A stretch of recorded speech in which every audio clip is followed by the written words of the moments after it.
Bonjour, je m'appelle Quentin Lamy et donc je travaille au sein de 3DS Academia en tant qu'ingénieur mécanique, formation que je viens de terminer, et qui conclut donc 3 années au sein de Dassault Systèmes. J'ai eu la chance de travailler sur ce qu'on appelle l'optimisation topologique, une technique d'optimisation qui risque dans peu de temps de créer une rupture technologique. Alors concrètement, qu'est-ce que l'optimisation topologique? C'est une méthode qui consiste à trouver la répartition de matière idéale au sein d'un volume donné soumis à des contraintes. Donc comme on peut le voir sur l'écran, on a le cas d'une chaise qui va, au fur et à mesure d'itération, voir sa forme, sa répartition de matière optimisée au fur et à mesure du temps. Nous avons décidé d'utiliser le robot Poppy, un robot open source, pour être le siège de l'optimisation topologique. Et nous avons décidé d'illustrer le processus d'optimisation topologique sur une partie en particulier du Poppy, son bras gauche, que vous voyez affiché juste derrière moi.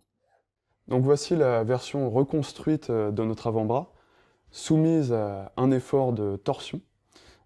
Cette simulation en éléments finis nous permet donc de vérifier en fait toutes les contraintes de von Mises. Et ce qu'on doit constater en fait, c'est que la version originale, c'est-à-dire la version qu'on trouvait sur le Poppy, et cette version optimisée topologiquement, ont à peu près les mêmes valeurs de contraintes, mais pour un poids 5 à 6 fois réduit. Aujourd'hui, ces technologies représentent vraiment une rupture importante au sein du marché industriel.